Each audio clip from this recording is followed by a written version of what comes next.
మా ఛానల్కి స్వాగతం. చూస్తున్న వీక్షకులకు, ప్రేక్షకులకు, ప్రియ కాళభైరవ భగవద్బంధులకి స్వాగతం పలుకుతూ మమ్మల్ని ఎంతగానో ఆదరిస్తూ ఉండబడినటువంటి ప్రియ సోదరీమణులకు, సనాతన ధర్మ సంరక్షకులకి అందరికీ కూడా తెలుగు ఉగాది పండుగ శుభాకాంక్షలు.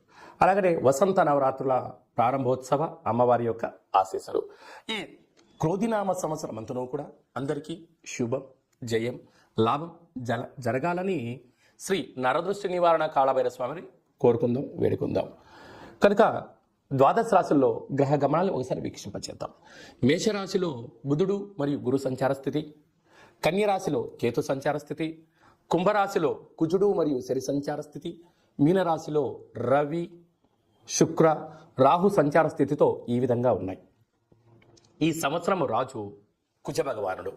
మంగళవారం మనకు ఈ సంవత్సరం ఉగాది పండుగ అవడం వలన రాజు కుజుడు అవ్వడం వలన నిత్యము రాజకీయ నేతలకు, సామాన్యులకు, ప్రతి ఇంట్లో ఉండబడినటువంటి కార్యక్రమ నిర్వహణ చేసే వారందరికీ కూడా అధిక శత్రు ప్రభావం అధికంగా ఉంటుంది.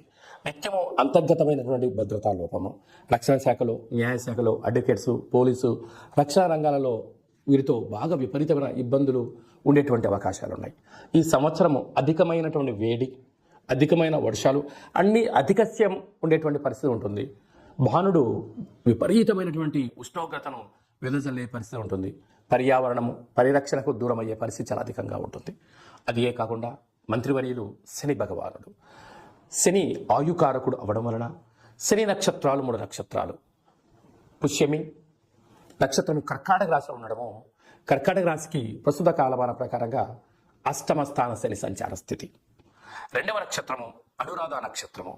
ఈ నక్షత్రము వృశ్చిక రాశిలో ఉండడము అర్ధాస్తమ శని సంచార స్థితి. 3వ నక్షత్రము ఉత్తరాభాద్ర నక్షత్రము మీనరాశిలో ఉంటుంది.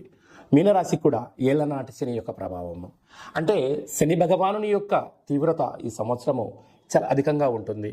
మంత్రివర్యులు అవ్వడం వలన రాజు ఆజ్ఞాపిస్తాడు, మంత్రి పరిపాలన అధ్యక్షత నిర్వహణ చూస్తాడు. కనుక ఈ సంవత్సరము అనేక రకాలమైనటువంటి వ్యాధులు, ఇబ్బందులు, చోర భయం, తస్కరణ భయం, నదీ ప్రయాణాలు, అగ్ని ప్రమాదాలు, అనేకమైనటువంటి స్వయం కృప అపరాధంతో జరిగే పరిస్థితి చాలా అధికంగా ఉంటుంది. కనుక ఇలాంటి కాల సమయంలో ఈ సంవత్సరం అంతనూ కూడా శని భగవానుని యొక్క ఆశీస్సులు, మంత్రి ఆశీస్సులు మనకు కలగాలి అన్నట్లయితే ప్రధానంగా ఒక వ్యక్తి తన ఎంత బరువు అయితే ఉంటాడో అంత బరువు కలిగినటువంటి ఉప్పును తులాభారంగా చేసుకొని, ఆ ఉప్పును శివలింగ ఆకారంగా ఏర్పాటు చేసుకొని, రుద్రుడి యొక్క నమ్మకాన్ని, శని యొక్క మూలమంత్రాన్ని సంపుటీకరణ చేసుకుంటూ జలంతో ఆ యొక్క శివలింగానికి, అంటే ఉప్పుతో చేసిన శివలింగానికి అభిషేకం చేసుకోవడం వల్ల నీటితోనే ఉప్పు మరణిస్తుంది, నీటితోనే తయారవుతుంది. కనుక సమస్యలు సమసిపోతాయని చెప్పి గమనించాలి. ఈ ఒక్క చిన్న రెమెడీ కార్యక్రమం చేసుకుందాం. శని భగవానికి ఆశీస్సులు పొందుదాం.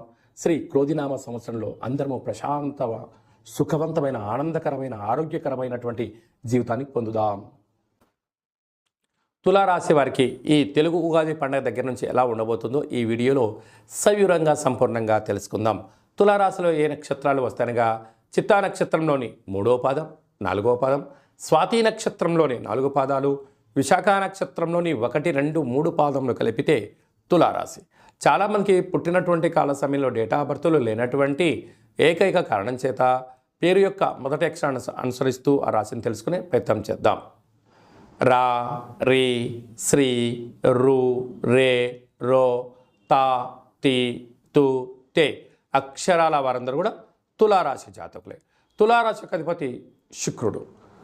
ఈ యొక్క ఉగాది పండుగ నుండి అనగా 9వ తారీఖు నుండి 15వ తారీఖు వరకు తులారాశిలో పుట్టినటువంటి వారందరూ ముందస్తుగా జన్మదిన శుభాకాంక్షలు. గతంలో వివాహం చేసుకున్న వారికి వివాహ వార్షికోత్సవ శుభాకాంక్షలు.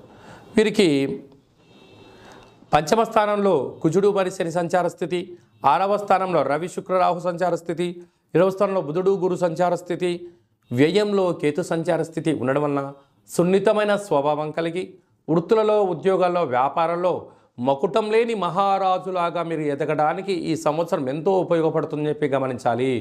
చిన్న చిన్న విషయాలకు ఆందోళన తగదు. పెద్ద పెద్ద సమస్యలు ఏదైనా వచ్చినప్పుడు మౌనంగా, ధ్యానంగా, ఏకాగ్రతగా ఆలోచించండి. మీ క్షేమాన్ని ఎవరైతే గురించి ఆలోచన చేస్తారో, లేకుంటే నిపుణుల యొక్క సలహాలు తీసుకొని మీరు చేసినట్లయితే అలాంటి శిక్షణ మీరు పొందగలిగినట్లయితే అద్భుతమైన విజయం మీ సొంతం అవుతుంది. సాఫ్ట్వేర్ ఉద్యోగస్తులు, హార్డ్వేర్ ఉద్యోగస్తులు, యూట్యూబ్ని, వాట్సాప్, ఫేస్బుక్ నడిపించేటువంటి వారందరూ కూడా, క్రియేటివిటీ రంగాలు, సృజనాత్మకతమైన జీవితంలో ఉండబడిన వారందరికీ ఈ సంవత్సరం ఎంతో యోగదాయకమని చెప్పి గమనించాలి.